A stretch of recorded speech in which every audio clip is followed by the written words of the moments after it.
ପିଲାମାନେ ମୁଁ ଆଜି ତୁମମାନଙ୍କୁ ଆଦର୍ଶ ବିଦ୍ୟାଳୟର ପ୍ରବେଶିକା ପରୀକ୍ଷା ପାଇଁ କେତୋଟି କ୍ୱେଶ୍ଚନ୍ ଆନ୍ସର୍ ଆଲୋଚନା କରିବା।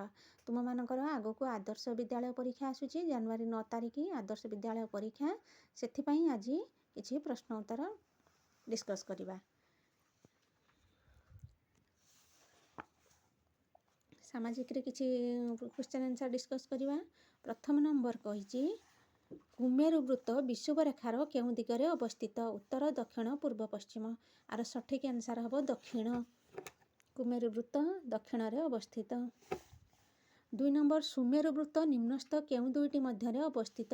କର୍କଟ କ୍ରାନ୍ତି, ମକର କ୍ରାନ୍ତି, ମକର କ୍ରାନ୍ତି କୁମେରୁ ବୃତ୍ତ, ସୁମେରୁ କର୍କଟ କ୍ରାନ୍ତି, କୁମେରୁ ମକର କ୍ରାନ୍ତି। ଏହାର ସଠିକ୍ ଆନ୍ସର୍ ହେବ ଗ ନମ୍ବର ସୁମେରୁ ଓ କର୍କଟ କ୍ରାନ୍ତି। ଗ ନମ୍ବର। 3 ନମ୍ବର କହିଛି ବିଷୁବବୃତ୍ତର ଉଭୟ ପାର୍ଶ୍ୱରେ ପୃଥିବୀ ପୃଷ୍ଠରେ କେତୋଟି ମୁଖ୍ୟ କାଳ୍ପନିକ ବୃତ୍ତ ରହିଥାଏ? 2, 4, 3, 5। ବିଷୁବବୃତ୍ତର ଉଭୟ ପାର୍ଶ୍ୱରେ ଏପଟେ ବି ସେପଟେ ବି ପୃଥିବୀ ପୃଷ୍ଠରେ କେତୋଟି କାଳ୍ପନିକ ବୃତ୍ତ ରହିଥାଏ? ନା 4ଟି।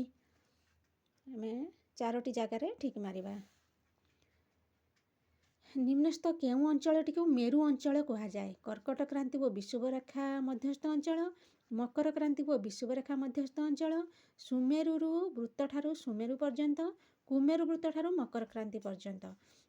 ଏହାର ସଠିକ୍ ଆନ୍ସର୍ ହେବ ଗ ସୁମେରୁରୁ ବୃତ୍ତଠାରୁ ସୁମେରୁ ପର୍ଯ୍ୟନ୍ତ।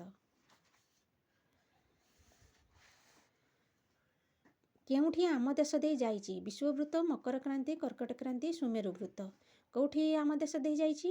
ନା କର୍କଟ କ୍ରାନ୍ତି ଆମ ଦେଶ ଭାରତ ମଧ୍ୟଭାଗ ଦେଇ ଯାଇଛି। ଆନ୍ସର୍ ହେବ କର୍କଟ କ୍ରାନ୍ତି।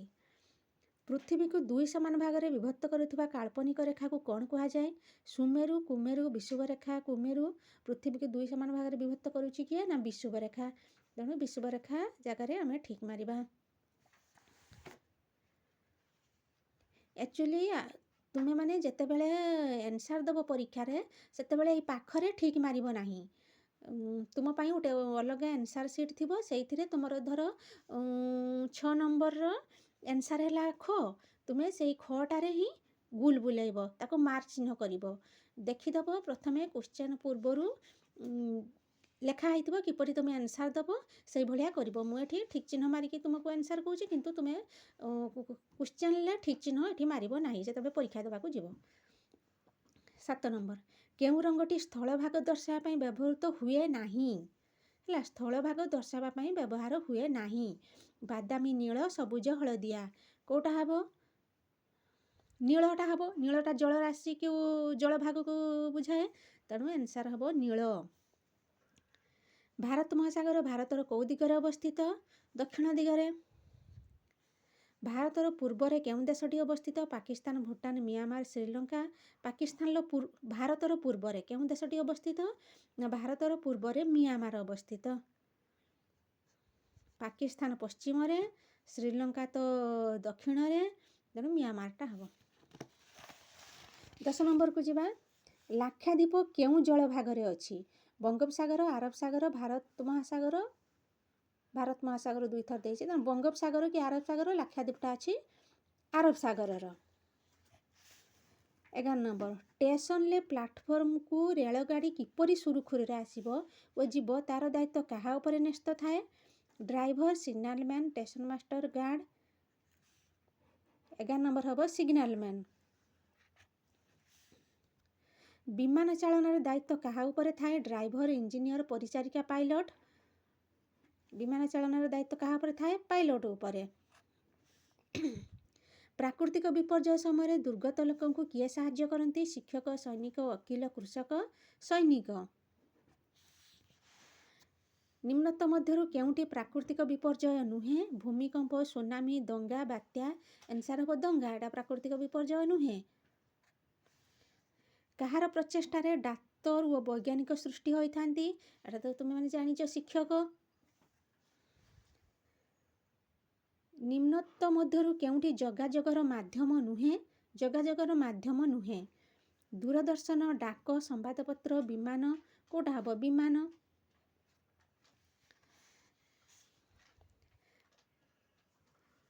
ନିମ୍ନୋକ୍ତ କେଉଁ ଉକ୍ତିଟି ଗଣତନ୍ତ୍ର ଶାସନରେ ଦେଖାଯାଏ ନାହିଁ? ନିମ୍ନୋକ୍ତ କେଉଁ ଉକ୍ତିଟି ଗଣତନ୍ତ୍ର ଶାସନରେ ଦେଖାଯାଏ ନାହିଁ? ନାଗରିକମାନେ ଭୋଟ ଦେଇ ପ୍ରତିନିଧି ବାଛନ୍ତି, ସମସ୍ତେ ସମାନ ଅଧିକାର ପାଆନ୍ତି, ଲୋକମାନଙ୍କର ସ୍ୱାଧୀନତା ସୁରକ୍ଷିତ ରହେ, ଅଳ୍ପ କେତେକ ଲୋକ ଶାସନରେ ଭାଗ ନିଅନ୍ତି।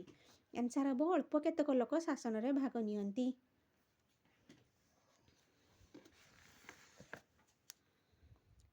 କେଉଁଠି ଏକ ସ୍ଥାୟୀ ସଭା, ଲୋକସଭା, ମନ୍ତ୍ରୀ ପରିଷଦ, ରାଜ୍ୟସଭା, ବିଧାନସଭା? ରାଜ୍ୟସଭାଟା ଗୋଟେ ସ୍ଥାୟୀ ସଭା। ଆନ୍ସର୍ ହେବ ରାଜ୍ୟସଭା। କିଏ ମୁଖ୍ୟମନ୍ତ୍ରୀକୁ ନିଯୁକ୍ତି କରନ୍ତି? ରାଷ୍ଟ୍ରପତି, ପ୍ରଧାନ ବିଚାରପତି, ରାଜ୍ୟପାଳ, ପ୍ରଧାନମନ୍ତ୍ରୀ?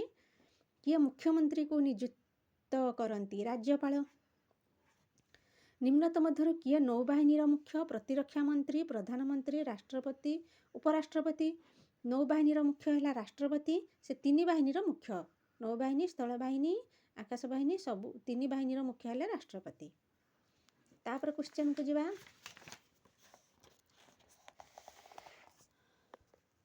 ଲୋକସଭାରେ ଓଡ଼ିଶାର ସଭ୍ୟ ସଂଖ୍ୟା କେତେ? ଓଡ଼ିଶାକୁ ଲୋକସଭାକୁ କେତେ ଜଣ ସଭ୍ୟ ଯାଆନ୍ତି? 20, 22, 21, 23। କେତେ ଜଣ ଯାଆନ୍ତି? ନା 21 ଜଣ। ଭାରତରେ ରାଜ୍ୟ ଓ କେନ୍ଦ୍ରଶାସିତ ଅଞ୍ଚଳର ସଂଖ୍ୟା ଯଥାକ୍ରମେ ଭାରତର ରାଜ୍ୟ କେତୋଟି ଓ କେନ୍ଦ୍ରଶାସିତ ଅଞ୍ଚଳ କେତୋଟି? 28ଟି ରାଜ୍ୟ। ଘ ନମ୍ବରଟା ହେବ ଆନ୍ସର୍। ବର୍ତ୍ତମାନ ଭାରତର ରାଷ୍ଟ୍ରପତି କିଏ? ଅବଦୁଲ କାଲାମ, ପ୍ରତିଭା ଦେବୀ ସିଂହ, ପ୍ରଣବ ମୁଖାର୍ଜୀ, ଦ୍ରୌପଦୀ ମୁର୍ମୁ। ଆନ୍ସର୍ ହେବ ଶ୍ରୀମତୀ ଦ୍ରୌପଦୀ ମୁର୍ମୁ। ନିମ୍ନୋକ୍ତ ଅଭ୍ୟାସ ଗୁଡ଼ିକ ମଧ୍ୟରୁ କେଉଁଠି ଅଟେ ମନ୍ଦ ଅଭ୍ୟାସ? ଘରର ମଇଳା ପାଣି ରାସ୍ତାକୁ ଛାଡ଼ିବା, ଖବରକାଗଜ ପଢ଼ିବା, ରାସ୍ତା କଡ଼ରେ ଗଛ ଲଗାଇବା, ରାସ୍ତାର ବାମ କଡ଼େ ଚାଲିବା। କେଉଁଟା ଗୋଟେ ମନ୍ଦ ଅଭ୍ୟାସ? ନିମ୍ନୋକ୍ତ ଅଭ୍ୟାସ ଗୁଡ଼ିକ ମଧ୍ୟରୁ କେଉଁଠି ଏକ ମନ୍ଦ ଅଭ୍ୟାସ? ଘରର ମଇଳା ପାଣି ରାସ୍ତାକୁ ଛାଡ଼ିବା, ଏଇଟା ହେଲା ମନ୍ଦ ଅଭ୍ୟାସ। କେଉଁଠି ଏକ ଅପରାଧମୂଳକ କାର୍ଯ୍ୟ? ମୋଟରସାଇକେଲ ଚୋରି କରିବା, ଠିକ୍ ସମୟରେ ଟିକସ ଦେବା, ଟିକଟ କାଟି ଟ୍ରେନରେ ଯିବା, ପ୍ଲାଟଫର୍ମରେ ଟିକଟ ନେଇ ପ୍ରବେଶ କରିବା। କେଉଁଠି ଏକ ଅପରାଧମୂଳକ କାର୍ଯ୍ୟ? ନା ମୋଟରସାଇକେଲ ଚୋରି କରିବା। ମଦ୍ୟପାନ କରିବା ଦ୍ୱାରା ନିମ୍ନୋକ୍ତ ମଧ୍ୟରୁ କେଉଁଠି ହୋଇନଥାଏ? ମଣିଷ ମନରେ ଏକ ସାମୂହିକ ଉତ୍ତେଜନା ସୃଷ୍ଟି ହୁଏ, ମଣିଷ ହିତାହିତ ଜ୍ଞାନ ଭୁଲିଯାଏ, ମଣିଷ ସମସ୍ତ କାର୍ଯ୍ୟ ଶୃଙ୍ଖଳିତ ଭାବରେ କରେ, ମଣିଷ ସାଧାରଣ ଲୋକଙ୍କୁ ଭୟଭୀତ କରାଏ। କେଉଁଠି ହୋଇନଥାଏ? ମଣିଷ ସମସ୍ତ କାର୍ଯ୍ୟ ଶୃଙ୍ଖଳିତ ଭାବରେ କରେ, ଏଇଟା ହୋଇନଥାଏ। ମାନଚିତ୍ରରେ ଗାଢ଼ ବାଦାମୀ ରଙ୍ଗ କେଉଁ ଭୂମିରୂପକୁ ଚିହ୍ନଟ କରେ? ଗାଢ଼ ବାଦାମୀ ଉଚ୍ଚଭୂମି।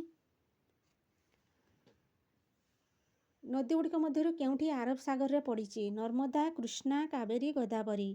କେଉଁ ନଦୀ ଆରବ ସାଗରରେ ପଡ଼ିଛି? ନର୍ମଦା। ପ୍ରାକୃତିକ ଅଞ୍ଚଳ ମଧ୍ୟରୁ କେଉଁଠିରେ ଆସାମ ରାଜ୍ୟ ଅବସ୍ଥିତ? କେଉଁଠିରେ ଆସାମ ରାଜ୍ୟ ଅବସ୍ଥିତ? ହିମାଳୟ ପାର୍ବତ୍ୟ ଅଞ୍ଚଳ। ତାର କେଉଁଠି ଅଟେ ଗ୍ରୀଷ୍ମ ନିବାସ? ମୁମ୍ବାଇ, ଯୋଧପୁର, ମସରୀ, ବିକାନିର। ମସରୀ। କେଉଁ ନଦୀଟି ହିମାଳୟ ପର୍ବତରୁ ବାହାରିଛି? ତାପ୍ତି, ଗଙ୍ଗା, ନର୍ମଦା, କୃଷ୍ଣା। ହିମାଳୟରୁ ବାହାରିଛି ଗଙ୍ଗା। ମାଇସିନାରାମ କେଉଁ ରାଜ୍ୟରେ ଅବସ୍ଥିତ? ଆସାମ, ମେଘାଳୟ, ତ୍ରିପୁରା, ମିଜୋରାମ। ମେଘାଳୟ। ହିମାଳୟ ପର୍ବତମାଳା କେଉଁ ଅଞ୍ଚଳରୁ ଆସୁଥିବା ଥଣ୍ଡା ପବନର ପ୍ରଭାବରୁ ଭାରତକୁ ରକ୍ଷା କରେ? କୁମେରୁ, କ୍ରାନ୍ତୀୟ, ସୁମେରୁ, କୁମେରୁ ବୃତ୍ତ। ଏଟାର ଆନ୍ସର୍ ହେବ ସୁମେରୁ। ଜଳବାୟୁ ଦୃଷ୍ଟିରୁ କେଉଁ ସହରଟି ଅନ୍ୟ ତିନୋଟି ଠାରୁ ଭିନ୍ନ? ସମ୍ବଲପୁର, ରାଉରକେଲା, ବଲାଙ୍ଗୀର, ପୁରୀ। ପୁରୀ ଭିନ୍ନ, କାରଣ ପୁରୀ ହେଲା ସମୁଦ୍ରକୂଳିଆ ଜିଲ୍ଲା, କିନ୍ତୁ ଏଗୁଡ଼ିକ ସମୁଦ୍ର ଉପକୂଳବର୍ତ୍ତୀ ଜିଲ୍ଲା ନୁହଁ। ଭୂମିରୂପ ଅନୁସାରେ ଭାରତକୁ କେତୋଟି ବିଭାଗରେ ବିଭକ୍ତ କରାଯାଇଛି? 3, 4, 5, 6। 6ଟି ପ୍ରାକୃତିକ ବିଭାଗରେ ବିଭକ୍ତ କରାଯାଇଛି। ପଶ୍ଚିମ ଉପକୂଳସ୍ଥ ସମତଳ ଭୂମି କେଉଁଠାରୁ କେଉଁ ପର୍ଯ୍ୟନ୍ତ ବିସ୍ତୃତ? କେରଳରୁ ଗୁଜରାଟ, କେରଳରୁ ରାଜସ୍ଥାନ, କର୍ଣ୍ଣାଟକରୁ ଗୁଜରାଟ, ତାମିଲନାଡୁରୁ ପଶ୍ଚିମବଙ୍ଗ। ପଶ୍ଚିମ ଉପକୂଳସ୍ଥ ସମତଳ ଭୂମି କେରଳରୁ ଗୁଜରାଟ। ଦିଲ୍ଲୀର ଜଳବାୟୁ ନିମ୍ନୋକ୍ତ କେଉଁ ମୁଖ୍ୟ କାରଣ ଦ୍ୱାରା ପ୍ରଭାବିତ? ଭୂପ୍ରକୃତି, ବୃଷ୍ଟିପାତ, ସମୁଦ୍ରଠାରୁ ସ୍ଥାନର ଦୂରତା, ସମୁଦ୍ର ପତନ ଠାରୁ ସ୍ଥାନର ଉଚ୍ଚତା। ସମୁଦ୍ରଠାରୁ ସ୍ଥାନର ଦୂରତା।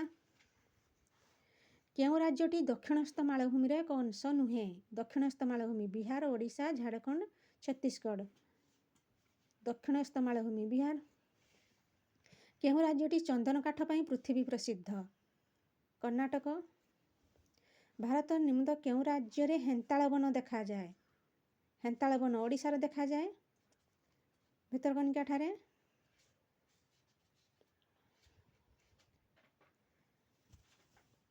ଆଜି ଏତିକି ପିଲାମାନେ ତୁମେ ଦେଖିଥାଅ। କାଲିକୁ ଆଉ ପ୍ରଶ୍ନ ଉତ୍ତରର ଆନ୍ସର କହିବି। ଆଜି ଏତିକି ମୁଖସ୍ଥ କରିଥାଅ। ଏତିକି ମୁଖସ୍ଥ କରିଦେଲେ ତୁମମାନଙ୍କୁ ନିଶ୍ଚୟ ଆ ଭିତରୁ 4-5ଟି ତୁମର ଆଦର୍ଶ ପରୀକ୍ଷାରେ ନିଶ୍ଚୟ ଆସିବ।